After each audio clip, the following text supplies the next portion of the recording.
Bismillahirrahmanirrahim. Assalamualaikum warahmatullahi wabarakatuh. Anda bersama saya Ustaz Hafizi Al-Hafiz dan insya-Allah hari ini kita akan membongkar di sebalik 114 nama-nama surah. Insya-Allah kita akan bersama-sama membincangkan surah yang ke-76 iaitu surah Al-Insan. Insya-Allah sama-sama kita dengarkan.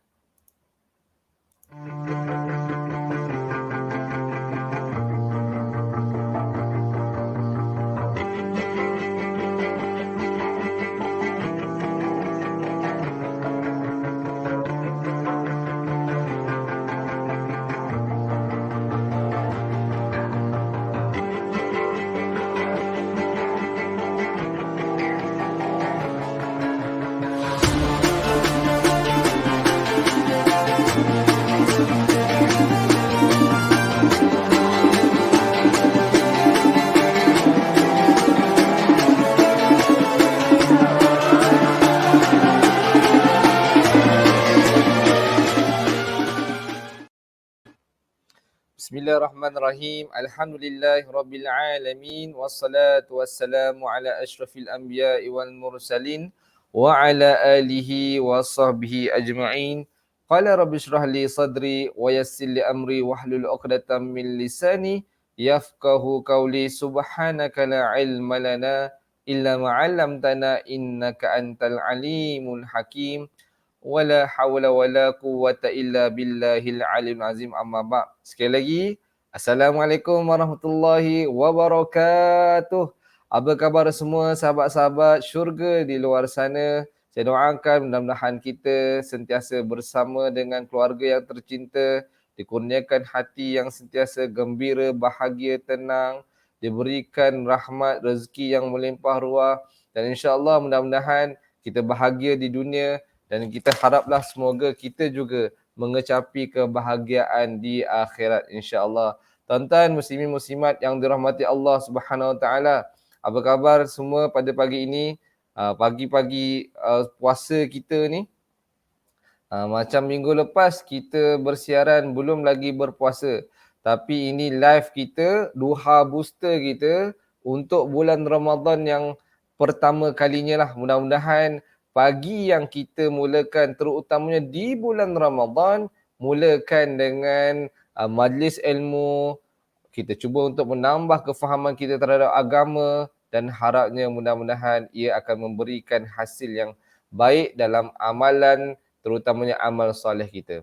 Bila mana kita fokus kepada amal soleh, insya-Allah amal salah akan keluar, akan pergi menjauhi diri kita.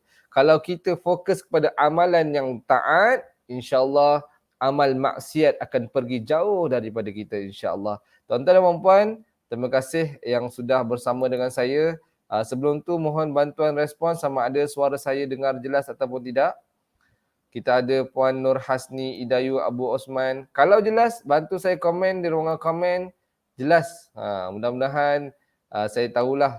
Rupa-rupanya kita dengar jelas di mana pun kita berada.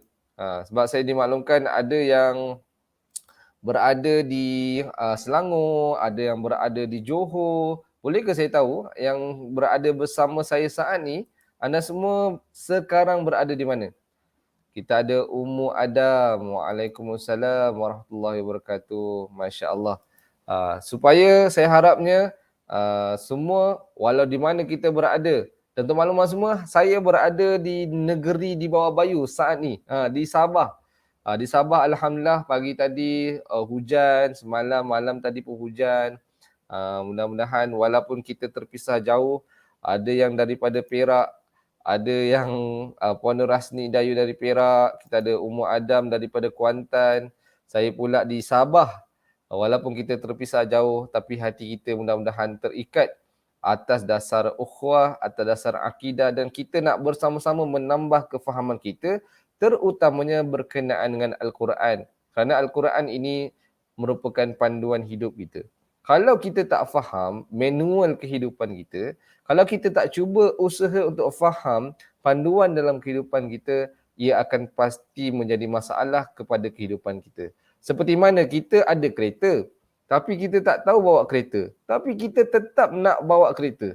Sedangkan kita tahu nak bawa kereta, kita tak tahu mana tekan brake, mana tekan minyak, tak tahu macam mana nak guna steering. Ia pasti akan bermasalah sekiranya kita tetap bawa kereta tersebut. Malah dikhawatiri dia akan mencederakan, memudaratkan diri kita dan orang lain. Begitu juga kehidupan kita, tuan-tuan dan puan-puan, sekiranya kita tak mampu memanfaatkan panduan hidup kita iaitu Al-Quran dalam kehidupan, ia akan membinasakan diri kita, malah diri kita juga akan membinasakan orang lain. Jadi insya-Allah lah, mudah-mudahan yang mana ada pada hari ini dapat bersama-sama untuk bantu saya tekan butang like. Kita like sikit lah kan pada pagi ni. Lin Fazli kata jelas dari nilai, Masya-Allah, nilai Negeri Sembilan. Okey, betul-betul. Ada yang dari Negeri Sembilan, ada yang dari Pahang, ada yang dari Perak. Saya doakan walau di mana kita berada, kita dapat sama-sama mendengar dengan baik dan insya-Allah mudah-mudahan memberi manfaat buat diri kita dan orang lain. Sebelum tu bantu saya untuk tekan butang share. Kita sharekan live kita pada pagi ini sebelum kita bincangkan tentang surah Al-Insan pada pagi ini. Tolong tekan butang share, sharekan kepada sahabat-sahabat kita di Facebook kita. Kita ada page kita, sharekan di page kita. Kita ada grup-grup Facebook yang banyak. Grup sekolah rendah, grup sekolah menengah, grup universiti, grup kerja, grup jiran, grup perumahan, grup surau, grup persatuan itu, persatuan ini. Kita sharekan saja. Ramadan ni bulan ilmu. Bulan untuk kita tambah ilmu, tambah kefahaman kita agama. Bukan semata-mata bulan untuk kita menahan lapar dan dahaga. Bulan yang perlu kita suburkan di dalamnya ilmu-ilmu yang bermanfaat. Jadi, sharekan. Boleh juga sahabat-sahabat bantu saya untuk copy link di WhatsApp, copy link di Facebook kita ni dan sharekan kepada kawan-kawan kita di WhatsApp. Saya yakin dan percaya ramai kawan-kawan kita yang Sabtu Ahad ni kadang-kadang tak buat apa-apa. Maklumlah lepas sahur selalunya bantal dan katil menjadi tujuan utamanya. Kan? Untuk kita berehat, kita mungkin dah penat masak, kita dah penat beribadah malam, kita nak rehat-rehat sekejap. Tapi tak ada masalah, sambil rehat, sambil pasang telinga, sambil buka hati, buka jiwa untuk kita sama-sama menambahkan ilmu kita pada pagi ini insya-Allah. Jadi tuan-tuan dan puan-puan, muslimin muslimat yang dirahmati Allah Subhanahu wa taala, insya-Allah pada hari ini kita akan bersama-sama membincangkan tentang surah Al-Insan, iaitu surah yang ke-76. Jadi bantu saya tekan butang like, kita like banyak-banyak supaya tanda kita sokong, tanda kita suka kepada majlis ilmu ni insya-Allah. Orang yang sukakan ilmu sebenarnya dia suka supaya imannya bertambah. Sebelum saya pergi melangkah jauh, saya teringat kata-kata Imam Al-Ghazali. Imam Al-Ghazali ada menyebut ilmu itu jalan menuju iman. Jadi dengan ilmu ni sebenarnya kita sedang memperbaiki iman kita. Bila mana kita menambah ilmu kita, kita sedang berusaha menambah iman kita. Bila kita sedang berusaha bersungguh-sungguh menjaga kualiti ilmu kita ni, sebenarnya kita sedang menjaga kualiti dalam iman kita. Jadi insya-Allah mudah-mudahan saya doakan supaya iman kita di bulan Ramadan ini sentiasa terjaga, meningkat dan juga sentiasa memberikan manfaat buat kita. Assalamualaikum. Ida Zul. Waalaikumsalam. Masya-Allah. Okey tuan-tuan, adakah semua yang bersama dengan saya ini bersedia untuk kita sama-sama membongkar surah Al-Insan? Kalau dah bersedia, komen sikit sedia. Saya nak tengok respon macam mana pagi-pagi bulan puasa ni. Semangat ke? Ataupun letih ke? Penat ke? Tolong komen. Ada seorang komen sedia, saya teruskan bincang. Saja je pagi-pagi ni kita nak tengok respon. Tak adalah saya seorang-seorang bercakap. Oh, ada sudah. Ada dah yang komen sedia. Ida Zul, wakil daripada audien kita pada pagi ini. Alhamdulillah. Masya Allah. Semuanya semangat. Semangat ini yang kita perlukan di bulan Ramadan. Untuk kita meneruskan momentum ini untuk kita beramal soleh sepanjang hari ini dan hari-hari akan datang. Masya Allah. Nur Flora sedia. Nur Hasni sedia insya Allah. Masya Allah. Jadi insya-Allah tuan-tuan dan puan-puan, kita akan bersama-sama membincangkan tentang surah Al-Insan Dan seperti biasa secara ringkasnya, perbincangan kita pada hari ini mengisahkan ataupun berfokus kepada 3 perkara ini. Yang pertama sekali fakta surah Al-Insan, yang kedua di sebalik nama surah Al-Insan, dan yang ketiga pengajaran-pengajaran ataupun tindakan iman yang boleh kita ambil dalam surah Al-Insan ini, insya-Allah. Jadi kita pergi kepada fakta surah. Saya mohon bantuan sahabat-sahabat yang ada bersama saya ni, tolong bantu saya tulis ruang komen fakta-fakta ni lah, supaya ada orang kan dia suka baca komen berbanding dengar, dan mungkin kita yang mendengar pada saat ini Allah berikan taufik, Allah berikan inayah untuk ditambah lebih kefahaman berbanding daripada saya yang menyampaikan. Jadi insya-Allah mudah-mudahanlah kita doakan bersama-sama. Okey, 8 fakta surah Al-Insan. Maklumlah puasa-puasa ni kan, tekak mengkering pula Okey, yang pertama sekali maksud nama surah Al-Insan iaitu manusia. Siapakah manusia? Kitalah manusia. Ke ada yang bukan manusia dalam ni kan? Rasanya semua manusia kan? Alhamdulillah kita semua insan, kita semua manusia. Dan surah ini merupakan surah yang ke-76 daripada 114 nama-nama surah. Status surah ini, dia dah masuk kepada surah Madaniyah. Kalau sebelum ni, surah Al-Muzammil, Al-Muddathir, dan surah-surah yang baru-baru sebelum ini, ia merupakan surah Makkiyah. Yang kita dah bincangkan, surah yang ke-75, 74, surah Al-Qiyamah, itu merupakan surah-surah Makkiyah. Tetapi masuk kepada surah Al-Insan, dia dah mula ke surah Madaniyah. Dan kita selalu, saya ingatkan, bila mana kita belajar tentang Al-Quran, apakah yang dimaksudkan dengan Madaniyah dan Makkiyah ni? Makkiyah adalah semua surah yang Allah turunkan sebelum Nabi Muhammad SAW berhijrah ke Madinah. Dia tak semestinya turun di Mekah walaupun bunyinya seperti Makkah ataupun Makkiyah. Dia sama juga dengan Madaniyah. Walaupun bunyinya seperti Madinah, bukannya semestinya ayat ini diturunkan di Madinah. Tetapi ia merujukkan masa diturunkan. Iaitu surah Madaniyah, surah yang diturunkan selepas Nabi Muhammad sallallahu alaihi wasallam berhijrah ke Madinah. Terima kasih siapa yang bantu saya untuk tulis dekat ruangan komen. Terima kasih banyak-banyak. Dan surah Al-Insan masih lagi terletak pada juzuk yang ke-29. Muka surat dalam Al-Quran pada muka surat 578. Jadi siapa yang ada Al-Quran ataupun cubalah usaha untuk capai Al-Quran, sebaiknya Al-Quran terjemahan. Kalau tak pun mungkin ada smartphone lebih ataupun tab ke dan sebagainya, boleh buka apps Quran supaya kita sama-sama baca dan sama-sama tengok ayat-ayat dalam surah Al-Insan ni lah untuk kita lebih faham.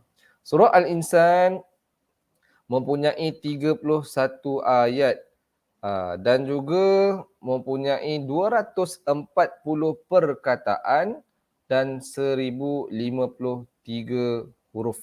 Masya Allah. Rezeki ilah. Assalamualaikum. Waalaikumsalam. Terima kasih semua yang hadir dan sama-sama kita bincangkanlah. Alright, ada soalan. Ustaz, saya tertarik lah.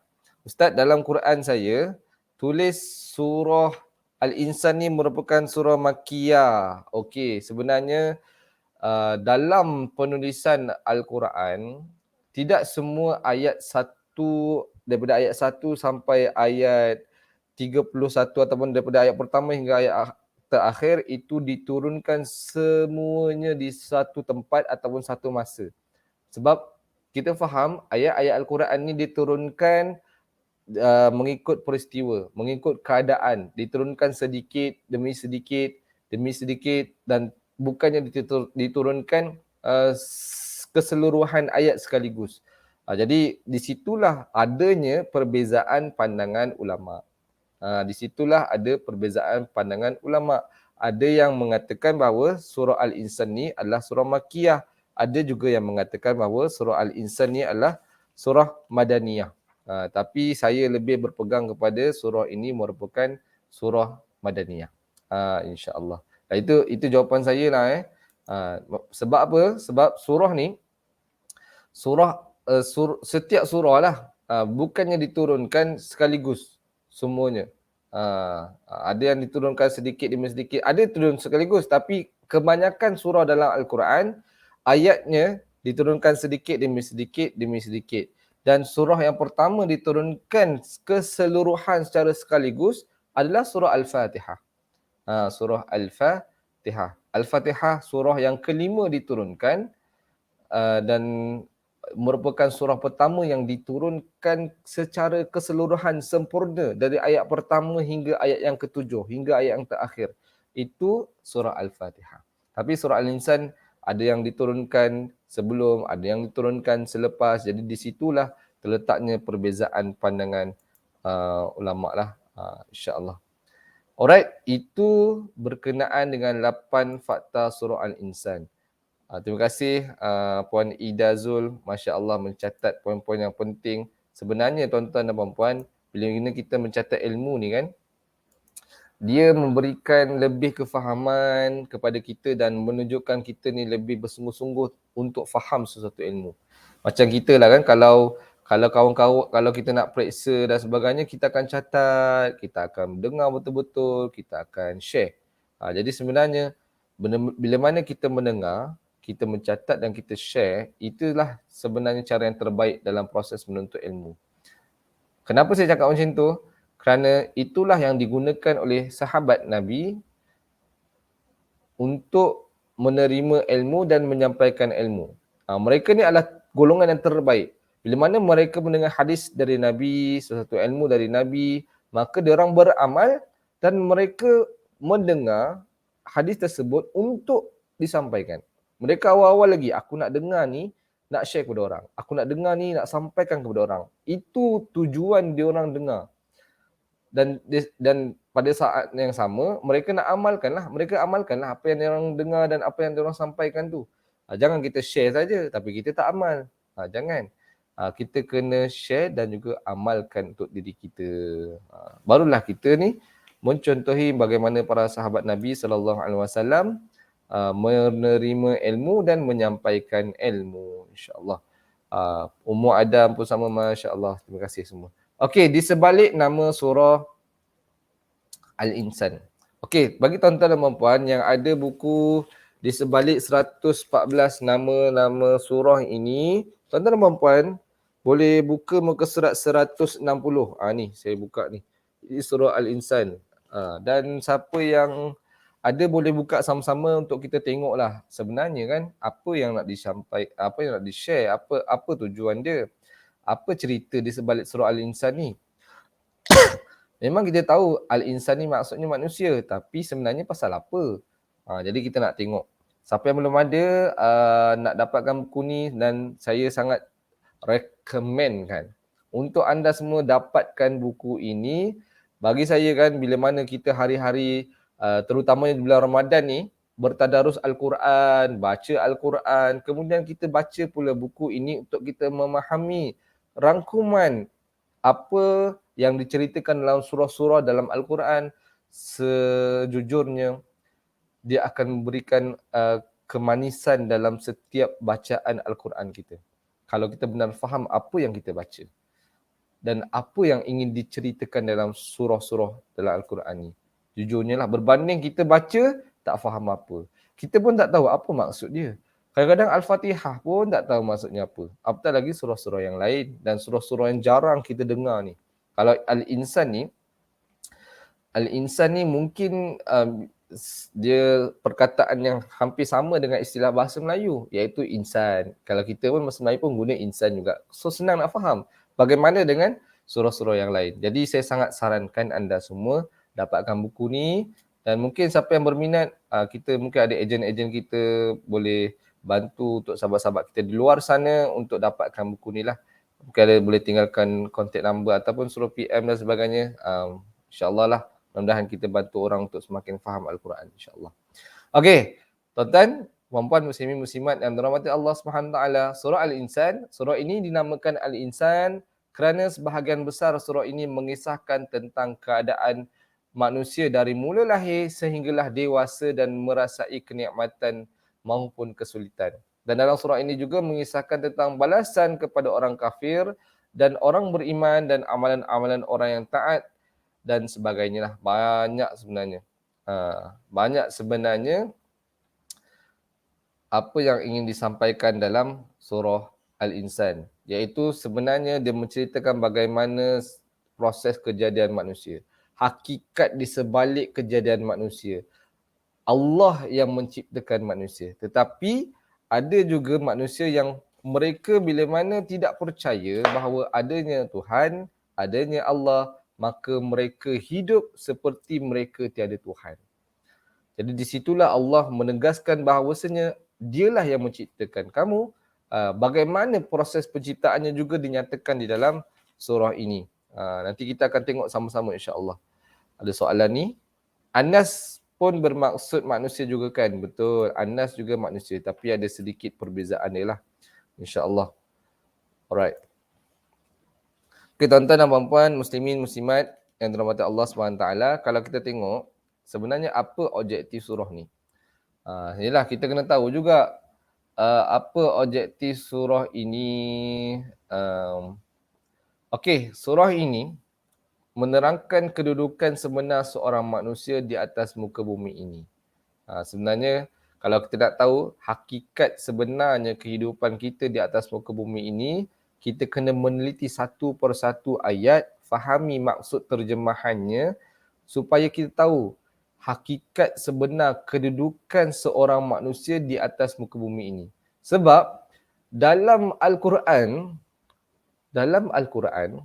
dia ni secara ringkasnya lah, Al-Quran ni, konten dan mesej-mesej Al-Quran nak menyatakan bahawasanya kita ni adalah hamba dan Allah itu Tuhan.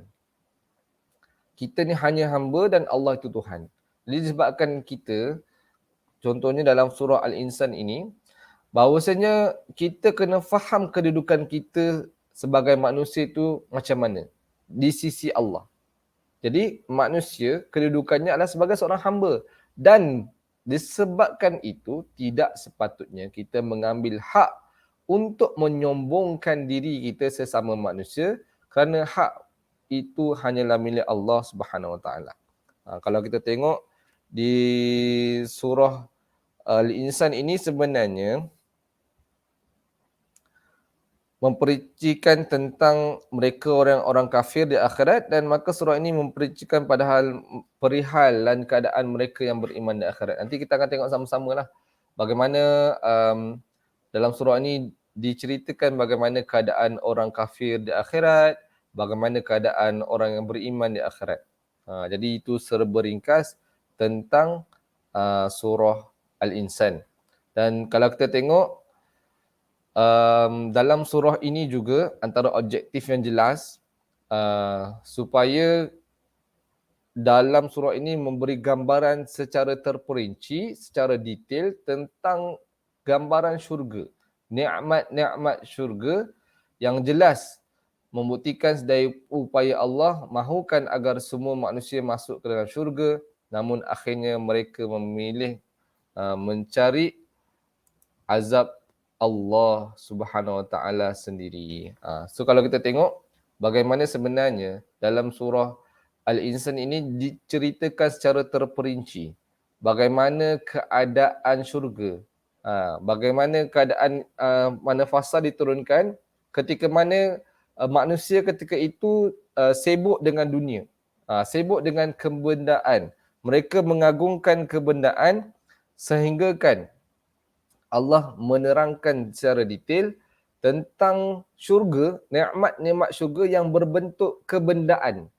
Kalau kita tengok Syekh Qutb rahimakumullah ada menerangkan dalam tafsir fi Zilalil Quran bahawasanya surah Al-Insan diturunkan bertujuan untuk merawat hati dan jiwa manusia yang sangat terikat dengan kebendaan, dengan nikmat syurga yang juga berbentuk kebendaan. Sebenarnya kalau kita baca surah Al-Insan ini, dia mampu untuk merawat hati dan jiwa kita yang sentiasa terikat dengan kebendaan dunia. Kita suka kumpul handbag, kita suka shopping, kita suka kumpul kasut, ada orang suka kumpul kereta, ada orang suka kumpul buku. Kumpul tapi tak dimanfaatkan. Buku banyak tapi tak baca. Apatah lagi nak beramal. Ada orang kadang-kadang beli buku banyak-banyak sebagai perhiasan. Pun susah juga. Jadi benda ni dalam surah Al-Insan ni, dia sebenarnya bila mana kita baca, dia akan merawat hati dan jiwa kita yang selalu sangat terikat dengan dunia ni, disebabkan di situ adanya nikmat-nikmat syurga yang lebih jauh nikmatnya, yang juga bentuknya kebendaan. Nanti kita akan tengok sama-sama.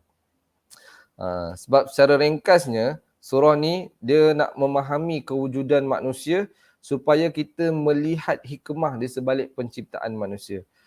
Dan sebab itulah kalau kita tengok juga surah Al-Insan ni, dia menyeru manusia untuk benar-benar merenungi hakikat diri dia supaya dia menuju kepada Allah Subhanahu Wa Taala. Sebab hidup kita ni adalah satu perjalanan yang Allah ciptakan kita dan akhirnya kita menuju kepada Allah.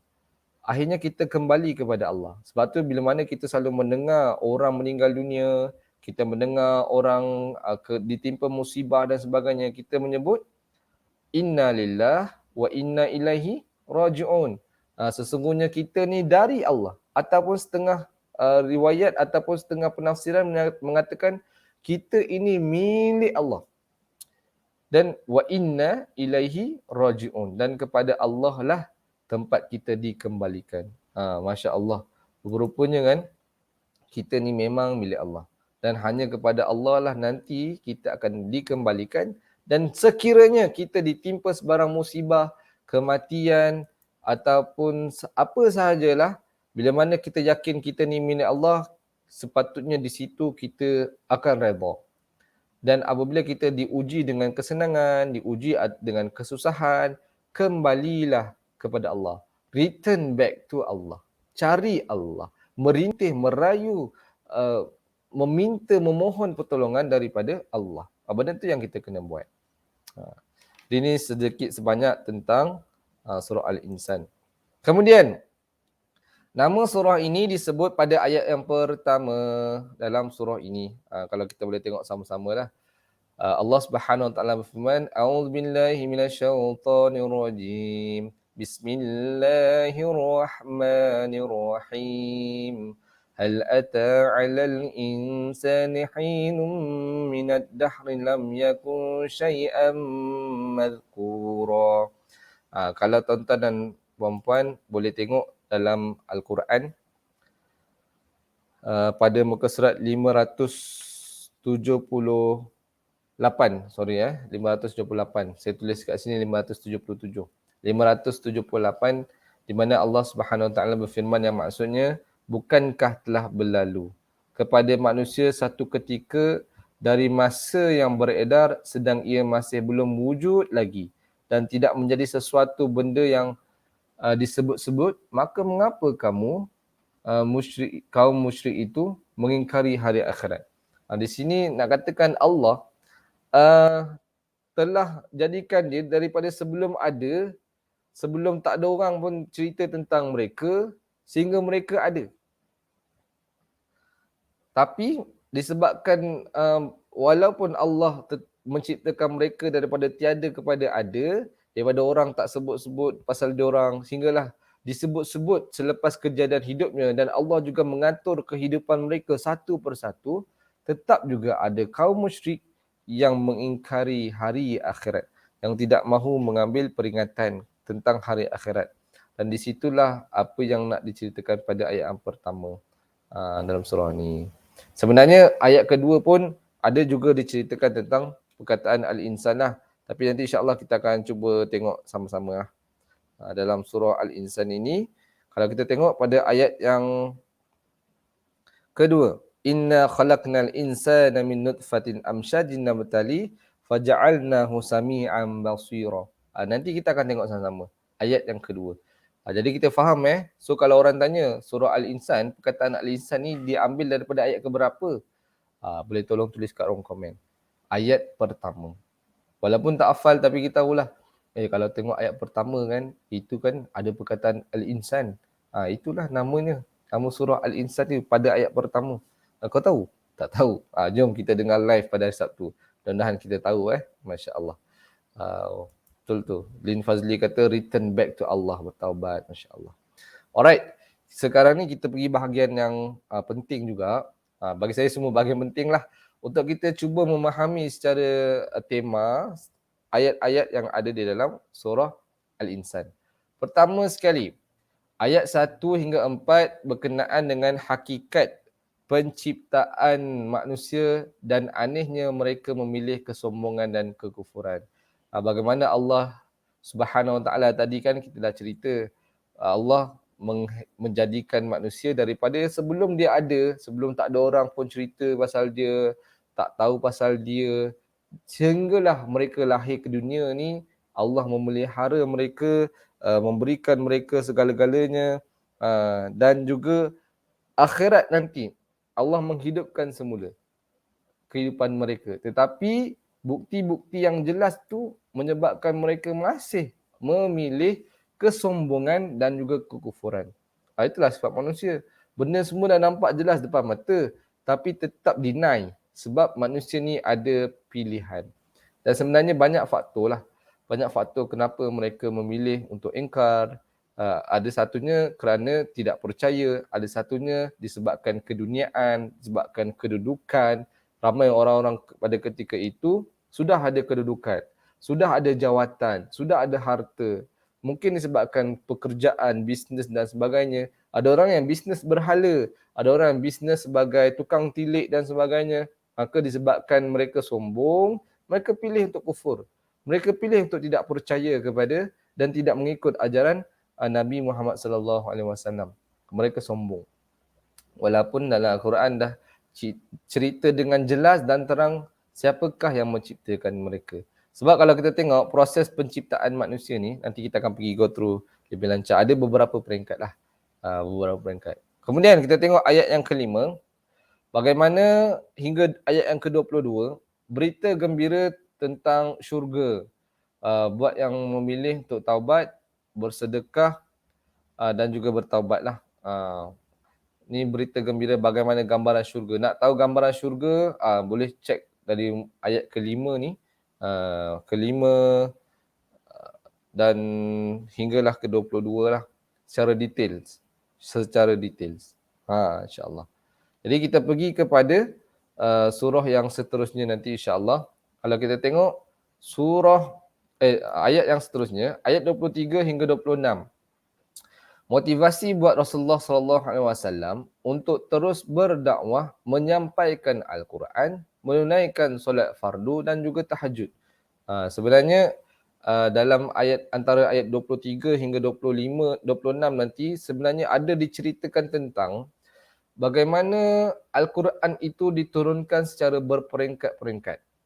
Maknanya nak bagi tahu Nabi ni, Nabi jangan rasa terbeban, jangan rasa letih sebab bukannya Al-Quran itu diturunkan sekaligus. Al-Quran itu diturunkan berperingkat-peringkat. Memberi satu kefahaman kepada kita pun sebenarnya kita pun cuba fahami Al-Quran secara berperingkat. Dan ia akan menjadi ringan dan tidak berat dan membebankan kita. Dan dia motivasi buat Rasulullah SAW untuk terus berdakwah, menyampaikan agama, menyampaikan Al-Quran. Dan ada di sini diselitkan bekalan-bekalan untuk Nabi berdakwah. Kita dah bincang kan sebenarnya sebelum-sebelum ni. Banyak sangat ayat-ayat dalam surah-surah yang sebelum ni merupakan bekalan dakwah. Kenapa Allah ulang balik dalam surah ni? Allah ulang balik dalam surah ni. Kadang-kadang bekalan dia bekalan yang sama. Bekalan dia bekalan yang sama. Tetapi diulang balik dalam surah yang lain. Kenapa kalau tengok ayat Quran ni banyak ulang-ulang je. Adakah tak cukup satu ayat tu buat Nabi ingat? Ataupun macam mana? Kita kena ingat Al-Quran ni panduan. Untuk Nabi dan juga untuk umat manusia akhir zaman. Sehinggalah hari kiamat. Dan kalau kita tengok metod bagaimana penulisan dan penyampaian Al-Quran, diulang mesej yang sama berulang-ulang kali, ada kalanya dalam satu surah yang sama, ada kalanya diulang pada surah-surah yang lain. Dikatakan manusia ni, al-insan ni selalu lupa. Dia selalu lupa dan selalu perlu diingatkan. Sebab kan menurut Ibn Manzur dalam kitabnya Lisanul Arab ada menyebut antara maksud insan adalah nasiya. Antara maksud insan adalah nasiya. Nasiya ni apa? Lupa. Oh, rupa-rupanya manusia ni, insan, mempunyai sifat yang lupa. Lupa macam mana? Bila ada kesenangan, lupa Allah.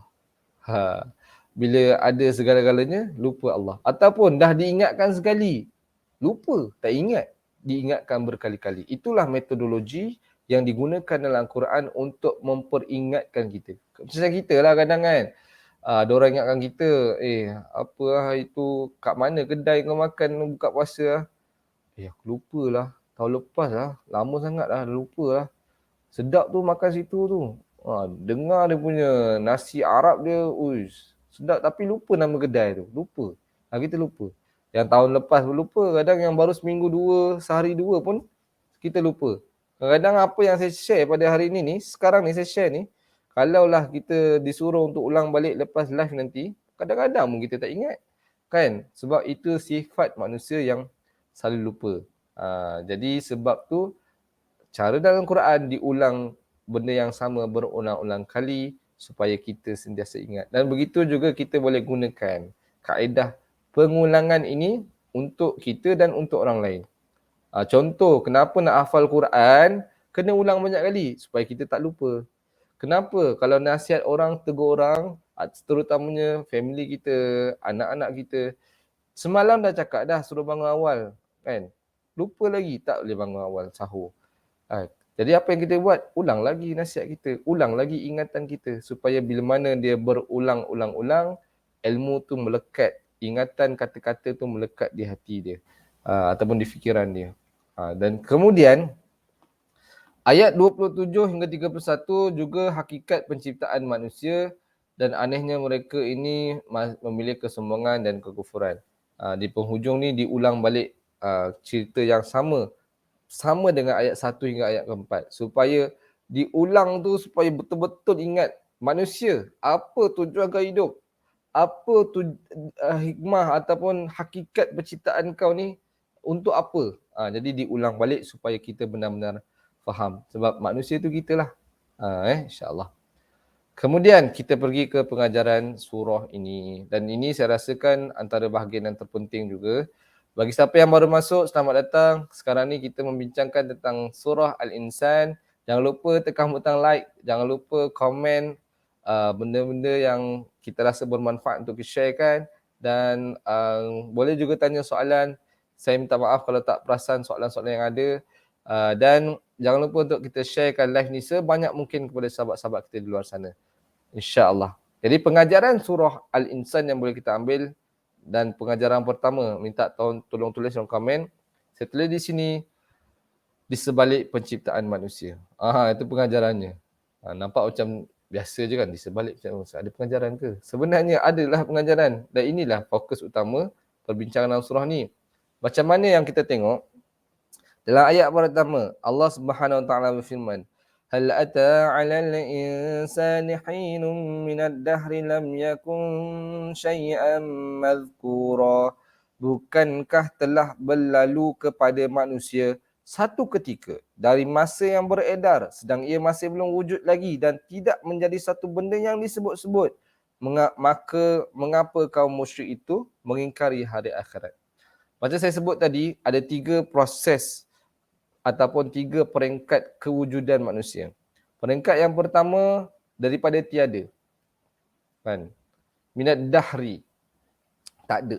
Daripada tiada. Itu proses yang pertama. Peringkat yang kedua, lepas tak ada, jadi ada. Itu yang kedua. Maknanya dia lahir ke dunia, maka dia adalah. Dan yang ketiga, selepas ada. Pertama ada, kedua proses ada, yang ketiga selepas ada. Selepas ada tu apa? Perjalanan dia daripada ada tu hinggalah dia mati tu, dia bertemu dengan Allah, bagaimana susunan, peraturan, pengaturan saat itu semua merupakan proses peringkat kejadian manusia. Sebab apa? Untuk di hujungnya mereka memahami tujuan mereka dihidupkan di atas muka bumi ini. Seperti mana yang kita tahu, hakikat kehidupan manusia di dalam dunia ini tujuannya ada dua. Di mana dalam surah Al-Dhariyat ayat 56, Allah Subhanahu Wa Taala firman, "Wa ma khalaqtul jinna wal insa illa liya'budun." Tidak aku jadikan manusia dan jin untuk beribadah, untuk menjadi hamba-hamba kepada Allah. Mentaati perintah Allah. Taat segala perintah Allah. Allah suruh segala-galanya kita kena buat. Allah larang segala-galanya kita kena tinggal. Itu yang pertama. Yang keduanya, dalam surah Al-Baqarah, Allah Subhanahu Wa Taala menyatakan, wa idh qala rabbuka lil malaikati inni ja'ilun fil ardi khalifah. Bagi tahu kepada malaikat yang bahawasanya Allah nak jadikan di atas muka bumi ini manusia sebagai khalifah. Dan kita inilah sebagai khalifah. Khalifah yang mentadbir, mengurus bumi, dan juga ulama membincangkan maksud khalifah ni ada dua. Yang pertama, iqamatuddin, menegakkan agama. So hidup kita ni tak boleh santai-santai, bersenang lenang. Sebab itu bukannya sifat orang yang beriman. Dia suka-suka relax, santai, tengok Netflix kan. Ataupun dia tengok movie ke, tengok drama ke, dia relax-relax je. Bukan tu sebenarnya tujuan hidup kita. Satu, ibadah lah untuk kita. Kemudian kita ada hak dan tujuan untuk kita sampaikan, berbakti, menegakkan agama, mengajak orang menegakkan agama, mengajak orang kembali kepada agama, itu pun tugas kita. Itu pun tugas kita. Sebab iqamatuddin, itulah maksud khalifah. Dan yang kedua, maksud khalifah wasiyasatud dunyabi, dan menguruskan ataupun mentadbir dunia ni dengan agama. Jadi itu penting untuk kita sama-sama faham. Di mana kita menjadi khalifah, kita kena tegakkan agama dan mengurus dunia ni dengan agama. Sebab tu kita ni jadi hamba yang baik dan menjadi khalifah yang memberi kebaikan. Itu kena faham. Di sebalik. Supaya apa? Supaya kita ni tak menjadi seperti orang musyrik yang mengingkari penciptaan mereka. Kemudian ayat kedua ni, siapa yang boleh tengok dalam Quran, inna khalaqnal insana min nutfatin amsyajin nabtalihi faja'alnahu sami'an basira. Maksudnya apa? Sesungguhnya kami telah aturkan cara mencipta manusia yang bermula dari air mani yang bercampur dari parti benih lelaki dan perempuan, serta kami tetap mengujinya dengan kewajipan-kewajipan. Oleh itu maka kami jadikan dia berkeadaan mendengar dan melihat. Di mana bila mana Allah SWT menyatakan penciptaan manusia secara detail ni daripada air mani, min nutfatin amsyajin, air mani yang bercampur dengan parti perempuan lah, maknanya rahim perempuan tu kan, bercampur dan sebagainya. Maka selepas terjadinya manusia, nabtalihi, di situlah ada ujian-ujian, di situlah ada kewajipan-kewajipan yang kita kena laksanakan. Sama ada ujian itu berbentuk ujian kesusahan maupun ujian kesenangan. Sama ada benda itu berbentuk kewajipan-kewajipan untuk kita taat perintah Allah, ataupun kewajipan-kewajipan untuk kita tinggalkan segala apa yang dilarang oleh Allah Subhanahu Wa Taala. Di situlah terletaknya ujian, melihat siapakah yang berjaya mengharungi setiap ujian, setiap kewajipan, setiap amanah, tanggungjawab yang Allah berikan kepada mereka di dunia lah. Dan kita tengok ayat yang ketiga. Inna hadainahu sabila imma syakiran wa imma kafura. Apa maksud ayat ketiga? Kerana keadaan itu tidak mencukupi, maka sesungguhnya kami telah menunjukkan kepadanya melalui akal dan rasul akan jalan yang benar dan jalan yang salah. Maka terserahlah kepada mereka sama ada ia bersyukur dengan beriman ataupun berlaku kufur dengan mengingkari kebenaran atau derhaka. Maksudnya, satu kelebihan manusia, sebalik penciptaan manusia, rahmatnya Allah Subhanahu Wa Taala, dia tak biarkan manusia begitu saja. Allah jadikan manusia dan Allah pasti berikan guideline, panduan, bimbingan untuk mereka sentiasa berada di jalan yang benar. Sebab tu Allah berikan akal pertama. Dan juga Allah diturunkan Rasul kepada kita untuk menunjukkan jalan yang benar maupun jalan yang salah. Maknanya Allah berikan keupayaan kepada manusia kemampuan untuk mengetahui jalan yang benar dan jalan yang salah. Sebenarnya Allah beri kita kemampuan dengan akal kita, dengan bimbingan Rasul, hadis, Al-Quran. Tetapi kita juga mempunyai pilihan untuk membuat sesuatu yang diperintahkan Allah ataupun sebaliknya. Di situlah perbezaannya. Maknanya Allah dah bagi segala-galanya, end up terpulang kat kau. Kau punya pilihan. Allah dah bagi dah petunjuk, Allah dah bagi dah hidayah, Allah dah bagi dah panduan. Selebihnya terpulang kepada kita. Sebab tu ramai hari ini orang Muslim tetapi tak salat, orang Muslim tapi tidak tutup aurat, orang Muslim tapi masih lagi buat perkara-perkara yang dosa dan maksiat, terutamanya termasuklah pada bulan Ramadan. Bulan puasa. Kadang-kadang saya balik kerja nampaklah kan ada orang-orang Muslim selama-selama isap rokok. Petang ni lagi setengah jam, lagi sejam nak buka puasa. Kadang-kadang ada juga pagi-pagi kan, kadang kita nak keluar kerja, pagilah lepas subuh ni kan, ada orang yang isap rokok. Kita kenal lah, mungkin orang yang kita kenal, jiran kita, orang berdekatan kita, Melayu, Muslim, tetapi masih lagi isap rokok di bulan Ramadan. Waktu pagi lagi, awal-awal pagi, nak nampak sangat tak puasa lah. Tapi kita nak husnuzan pun susah juga kan. Tapi di situlah sebenarnya pilihan ada di tangan kita. Ada orang dia boleh pilih untuk solat di awal waktu. Ada orang dia pilih solat di akhir waktu. Ada orang pilih untuk tak solat langsung. Sebenarnya Allah dah bagi dah jalan. Kau nak selamat, kau buat macam ni. Kalau kau buat macam ni, kau buat sebaliknya, kau akan diazab. So pilihan tu di tangan kita. Di sebalik kejadian kita ni, Allah berikan kita pilihan. Sama ada kita nak bersyukur, iaitu menjadi orang yang beriman dan juga taat, syakirau. Kita nak jadi orang yang bersyukur. Ataupun kita nak jadi orang yang kufur. Orang yang menolak kebenaran dan sebagainya lah. So, itu pilihan kita. Sebab tu, Allah Subhanahu Wa Taala firman, "Wala in syakartum la azidannakum." Kalau kita ni bersyukur, Allah akan tambahkan nikmat-nikmat kita. Masya-Allah. Selalulah jadi hamba Allah yang bersyukur. Rajin-rajin ni mulut kita cakap terima kasih.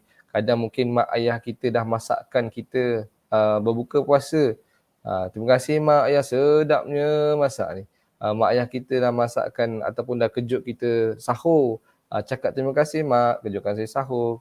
Terima kasih ayah, kejutkan kita sahur. Terima kasih mak, masakkan saya sahur. Jadi didik diri kita dan juga keluarga kita meringankan untuk kita ni sebut terima kasih kepada manusia. Dalam waktu yang sama, kita selalu perlu menyatakan kesyukuran kita kepada Allah Subhanahu Wa Taala. Macam mana nak bersyukur kepada Allah? Adakah cukup dengan sekadar kita mengucapkan Alhamdulillah? Sebenarnya tak cukup. Bukanlah maksud saya tak cukup tu tak boleh. Boleh. Cukup cakaplah Alhamdulillah. Maknanya kalau kita dah makan, dah kenyang, Alhamdulillah. Kalau kita dapat rezeki anak, dapat rezeki harta, dapat rezeki kebahagiaan, ketenangan, kita Alhamdulillah. Tetapi Nabi ajar untuk menyatakan kesyukuran kita kepada Allah, tambahkan amal ibadah kita kepada Allah. Tambahkan amal soleh kita kepada Allah. Dapat rezeki, kita syukur Alhamdulillah. So kita tambahkan sedekah kita. Dapat anak, kita syukur Alhamdulillah. Kita tambahkan bacaan Al-Quran kita. Ataupun kita tambahkan zikir dan selawat kita. Atau kita tambahkan qiyamul lail kita. Begitu yang diajarkan kepada Nabi SAW untuk bersyukur, kita tambahkan ibadah kita kepada Allah SWT. Itu nak tunjukkan kita ni betul-betul syukurlah dengan apa yang kita ada. Dan kemudian pada ayat yang keempat, inna a'tadna lil kafirina salasila wa aglala wa sa'ira. Dalam pada masa itu, sungguhnya kami telah menyediakan bagi siapa yang kufur, derhaka, rantai dan belenggu serta neraka yang menjulang-julang. Ini dah bagi tahulah, pilihan di tangan kita. Pilihan kat tangan kita. So kita pilih untuk kufur, maka nerakalah jawapannya. Allah beritahu ada rantai, ada belenggu dan api yang menjulang-julang. Masya Allah. Takutnya kita nak jadi orang yang bangga, riak, takabur. Kita rasakan apa yang ada pada diri kita saat ini adalah disebabkan kita sahaja, bukannya disebabkan Allah. Dan Allah bagi tahu juga, innal abrara yashrabuna min ka'sin kana mizajuha kafura. Sebenarnya mula ayat 5 ni dah dimula cerita tentang nikmat syurga. Sungguhnya orang yang berbakti dengan taat, kebajikan akan meminum dari piala ataupun ka'sun, gelas sejenis minuman yang bercampur dengan kafur. Maknanya orang Arab dulu dia suka minum arak ni ditambah dengan dia add on macam wangian dan sebagainya lah. Dia ada sejenis herba tambahan yang bila minum dengan benda tu dia jadi minuman yang lebih kick lah, lebih kau lah. Dia kata kalau Milo tu dia Milo kau. Jadi bertambah pekat lagi, bertambah sedap lagi. Sebab tu ini baru ayat pertama. Kita boleh tengok ayat ke-5 hingga ayat ke-22 nanti bagaimana Allah ceritakan gambaran sebenarnya secara detail nikmat-nikmat kebendaan dalam syurga. Sebab apa? Macam Syekh Qutb bagi tahu, surah Al-Insan ni dia nak merawat hati dan jiwa manusia yang terlampau terikat dengan kebendaan dunia. Dengan mengalihkan pandangan kebendaan dunia ini dengan kebendaan nikmat-nikmat syurga yang berbentuk kebendaan juga. So nak compare lah, memang jauh beza lah. Di syurga nanti orang soleh ni nak bagi tahu akan dapat minum macam mana kau minum kat dunia ni dengan lebih sedap lagi, dengan lebih kau lagi. Jadi itu yang berlaku. Kemudian apa yang berlaku pada ayat-ayat seterusnya kita boleh tengoklah. Maknanya orang beriman dapat nikmat syurga. Orang yang dalam kehidupan dia, mereka hanya fokus kepada kehidupan dunia sahaja. Mereka mengabaikan akhirat sebab orang kafir, orang yang tidak beriman, kehidupan dia hanya memandang perkara yang dekat, dunia sahaja. Dan mereka nak result yang cepat. Mereka nak buat baik, mereka nak dapat balasan yang terus directly. Kalau mereka buat jahat, mana seksaan yang kau cakap tu? Datangkan sekarang. Mereka hanya fikir benda yang nak segera, nak cepat, nak express. So kalau dia nak buat baik, dia nak kebahagiaan, dia nak pahala terus, mana dapat tak pahala tu. Tapi sebenarnya pandangan orang beriman, dia tak pandang seperti itu. Orang yang mempunyai cara fikir yang berbeza.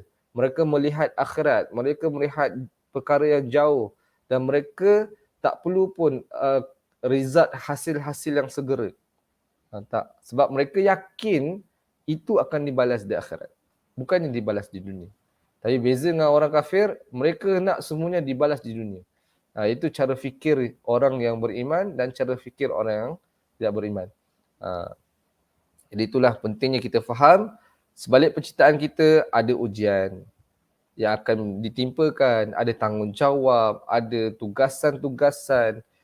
Itu kena faham dan kita kena lakukan. Supaya bila mana kita beriman, Allah masukkan dalam syurga dan nikmat yang segala-galanya macam nikmat.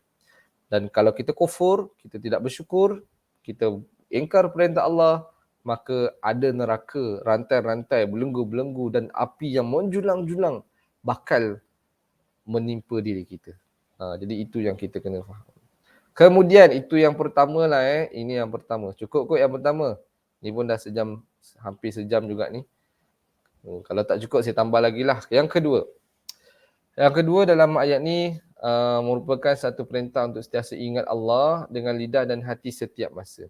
Di mana pada ayat yang ke-25, 25 Allah Subhanahu Wa Taala berfirman. Sebelum tu bantu saya tuan-tuan dan puan-puan untuk tuliskan poin kedua ni, pengajaran kedua ni dalam komen. Alif Fazli kata beriman, beramal soleh dan juga bersyukur. Masya-Allah. Syifa Yusra kata, bestnya surah ini sebab cerita tentang kita. Betul, cerita tentang kita. Masya-Allah. Kadang manusia ada yang terlena dibuai mimpi. Kan manusia ada juga mereka disedarkan, diingatkan untuk beramal soleh. Kadang kita pilih lah.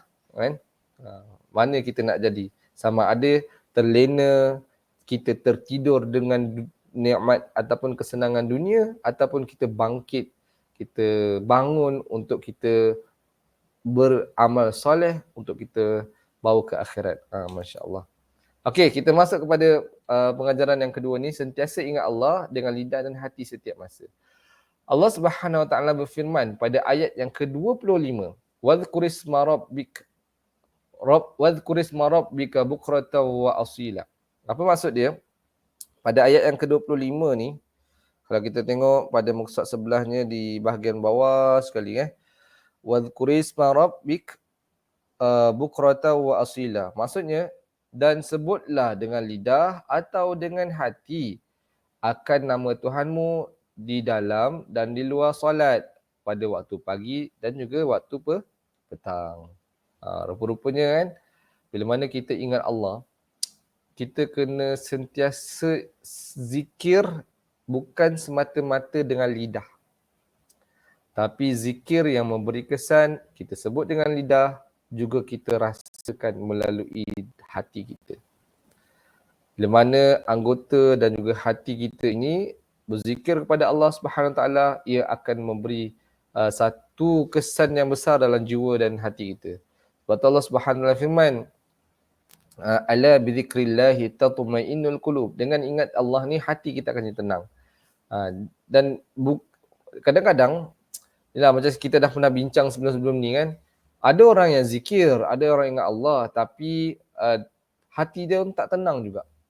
Malah saat dia berzikir itu hati dia bercelaru, hati dia lagi bertambah sakit. Agak-agak kenapa Satu, kadang-kadang itulah dia tak buat dari hati. Yang keduanya, dos zikir tu tak cukup.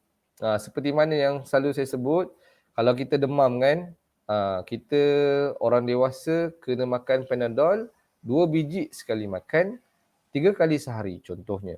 Doktor cakap, okey kamu ni kena makan 2 biji Panadol 3 kali sehari selepas makan tetapi itu dos yang cukup untuk orang dewasa dan juga mudah-mudahan itu boleh selalu kebiasaannya yang akan menyebabkan demam tu surut dan juga sembuh. Tetapi kita pula tak ikut dos tu. Kita makan Panadol 1 biji sekali makan, 1 hari sekali. Kali kita buat esok, demam lagi. 2 hari akan datang, demam lagi. Seminggu masih demam. Sebab kita makan ubat tak cukup dos. Sebab tu, Allah Subhanahu Taala berfirman dalam Al-Quran, rupanya dos untuk kita zikir ingat Allah ni sentiasa. Banyak-banyak. Dalam surah Al-Ahzab, Allah Subhanahu Taala ada menyebut, ya ayyuhalladzina amanu zkurullaha dzikran katsira wasabbihuhu bukratan wa asila. Maksudnya, wahai orang-orang beriman, ingatlah kepada Allah sebanyak-banyaknya. Banyak. Macam mana maksud banyak tu? Bukratan wa asila. Pagi, petang. Maknanya selalulah kena sentiasa ingat kepada Allah. Dan zikir yang utama, solat. Ingat solat ni juga satu zikir yang utama. Dalam Quran, wa aqimis salata li zikri. Tunaikanlah solat untuk mengingati aku. Allah kata, solatlah. Sebab solat ni boleh buat kau ingat aku. Dan juga ulama membincangkan zikir yang utama juga apabila kita melaksanakan segala perintah Allah dan meninggalkan segala larangan Allah. Itu juga zikir. Maknanya dalam kehidupan harian kita, Bukannya di dalam solat semata-mata. Di luar solat, di kehidupan kita biasa ni, buat apa yang Allah suruh, tinggal apa yang Allah larang, itu zikir yang utama. Jadi kita buatlah sama-sama supayanya ia mampu memberikan manfaat, ketenangan buat hati kita dan menyebabkan kita semakin rapat, dekat dan erat dengan Allah Subhanahu Wa Taala, insya-Allah.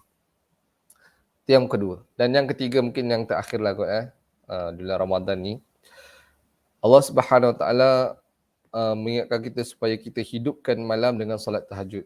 Ini bertepatanlah dengan kita punya fasa-fasa Ramadan ni kan, bulan-bulan puasa, di mana antara ibadah yang sangat ditekankan di bulan puasa, di bulan Ramadan adalah kita menghidupkan malam dengan ibadah.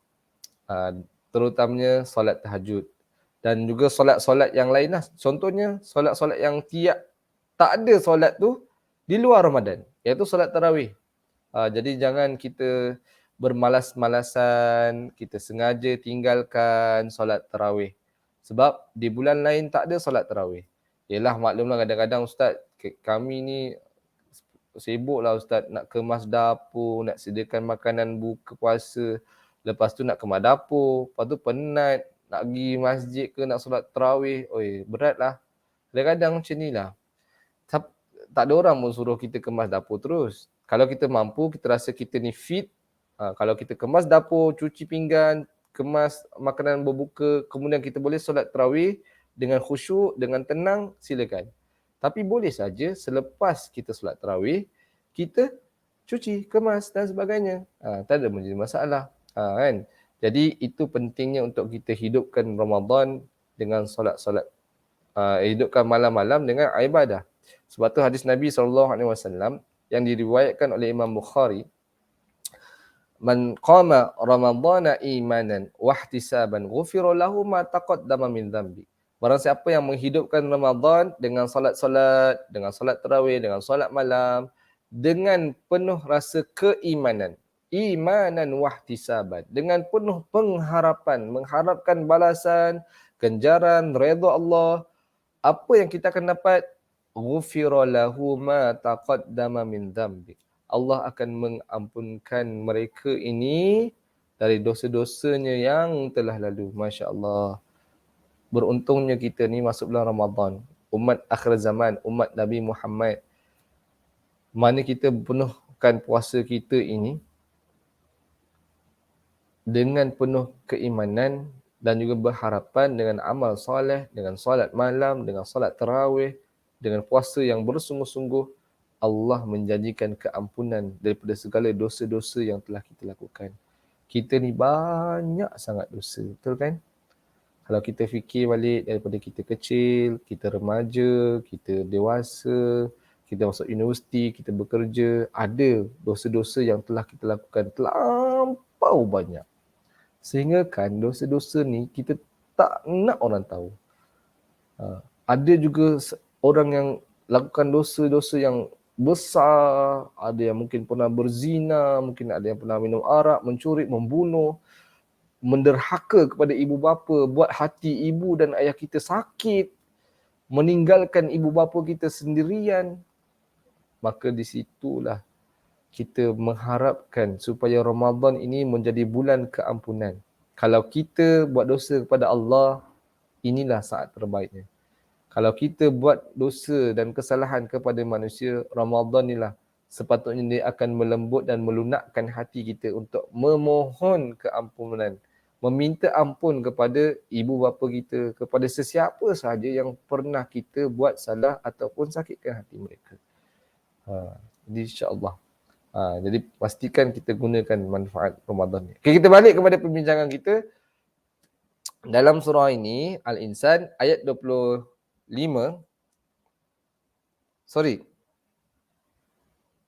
Pada ayat wa minal laili fatahajjat bihi nafila wa minal laili fasjud lahu wasabbihu lailan tawila. Ini pada ayat yang ke-26 Pada ayat yang ke-26, maksudnya apa? Dan dengan apa keadaan pun, maka sebahagian dari waktu malam sujudlah kepada Tuhan dengan mengerjakan sembahyang, dan sebolehnya bertasbihlah, memujinya dan menggerakkan solat pada sebahagian panjang dari waktu malam. Maknanya nak Allah suruh kita malam ni manfaatkan sebahagian malam ni untuk kita bersujud, bertasbih, untuk kita dekat dan ibadah kepada Allah SWT. Solat tahajud dan sebagainya.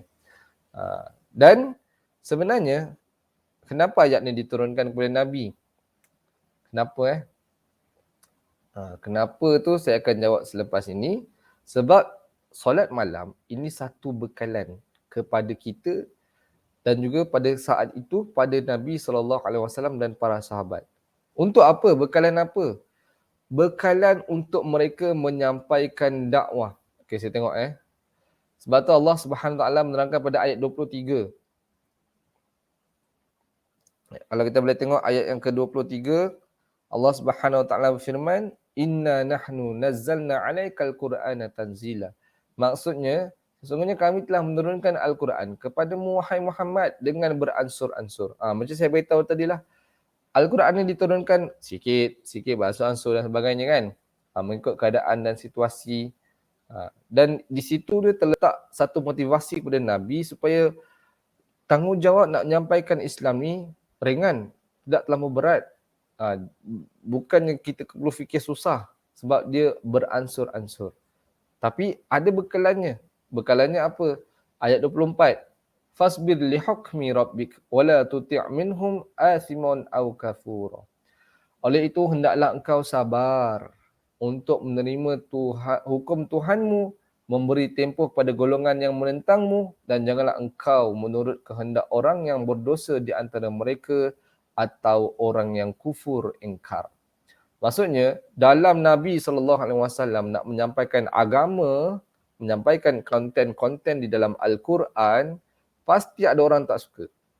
Pasti ada orang yang menentang, pasti ada orang yang menolak. Apa pesan Nabi, pesan Allah? Jangan kau dengar cakap mereka. Jangan kau follow mereka. Jangan kau ikut apa yang diorang nak. Tapi dalam waktu yang sama perlu bersabar. Sebab tu sabar ni satu perkara yang sangat-sangat penting untuk kita usahakan ada dalam hati kita. Kita kena ada sifat sabar. Terutamanya dalam menyampaikan agama, dalam menyebarkan ilmu-ilmu Allah, mengajar Al-Quran dan sebagainya, perlu sabar. Dan sebab itulah dalam bekalan dakwah, pertama, sabar. Dalam ayat ni dalam surah Al-Insan. Yang kedua tadi kita dah bincang, bangun tunaikan solat malam. Dan sebenarnya sambungan pada ayat tersebut, ayat ke-25, Allah suruh kita berzikir. Mengingati Allah. Jadi kesimpulan dia, dalam kita nak menyampaikan dakwah ni, kita perlu ada yang pertama, sabar. Yang kedua, kita kena bangun malam untuk dapatkan kekuatan dan bantuan Allah. Dan yang ketiga, ingat Allah melalui lidah dan hati kita. Tiga bekalan dakwah ni. Saya tak letak dekat slide. Tapi mudah-mudahan ia membantu untuk kita sentiasa hiasi diri kita dengan tiga persiapan ataupun bekalan dakwah ini. Dan juga kita dapat hidupkan malam kita dengan solat tahajud dan ibadah-ibadah yang lain. Termasuklah bacaan Al-Quran, zikir dan sebagainya. InsyaAllah. Jadi wallahualam, saya rasa ini sajalah untuk perkongsian kita pada hari ini. Ini pun dah sejam lebih. Dan saya ulang baliklah mungkin tindakan iman dalam surah Al-Insan yang boleh kita sama-sama ambil. Yang pertama, di sebalik kejadian manusia, kita dah tahu manusia ni diciptakan kenapa, untuk apa, dari mana hingga ke mana dan apa yang bakal kita lalui di sepanjang kehidupan kita, bagaimana kita lalui dan apa hasilnya. Kalau kita lalui dengan keadaan syukur, kita akan dapat apa? Syurga. Kalau kita lalui kehidupan dan ujian ni dalam keadaan kufur, maka kita akan dapat apa? Kita akan dapat neraka. Itu diterangkan dalam surah ini. Kemudian, sentiasa ingat Allah dengan lidah dan hati setiap masa, dan ini juga merupakan bekalan hidup sebagai seorang pendakwah, orang nak menyampaikan agama. Termasuklah yang ketiga, hidupkan malam dengan solat tahajud. termasuklah antara bekalan orang-orang yang dakwah, orang yang menyampaikan agama adalah pertama tadi saya ulang balik, mereka perlu sabar. Yang kedua, mereka perlu bangun malam untuk minta bantuan daripada Allah SWT. Dan yang ketiga, perlu berzikir dan ingat Allah melalui lidah dan hati, supaya di situlah kita menyampaikan perkara yang dari hati, insya-Allah. Bila mana kita sampaikan dari hati yang bersih, yang selalu ingat Allah, ia akan menyebabkan perkara yang kita sampaikan tu dapat sampai ke hati orang yang mendengar, insya-Allah. Wallahu alam. Terima kasih kepada semua sahabat-sahabat yang bersama dengan saya pada pagi ini. Minta maaf salah silap dan saya doakan supaya kita sama-sama memanfaatkan masa di bulan Ramadan dengan amal soleh, dengan ibadah-ibadah, dan saya terus mendoakan wala apa jua yang anda lakukan, mudah-mudahan anda diberi kejayaan yang terbaik di dunia dan di akhirat. InsyaAllah kita jumpa pada minggu hadapan. Pada minggu hadapan yang insya-Allah kita akan membincangkan surah yang ke-77 tentang Al-Mursalat, tentang perkara yang diutuskan. Nak tahu apa benda yang diutuskan? Nabi ke, malaikat ke, jin ke, apa yang diutuskan dalam surah Al-Mursalat, apa maksud dia ini? InsyaAllah kita jumpa pada minggu hadapan, hari Sabtu jam 8 pagi insya-Allah. Terima kasih semua. Mudah-mudahan kita jumpa lagi pada minggu hadapan. Wabillahi taufiq wal hidayah. Wassalamualaikum warahmatullahi wabarakatuh.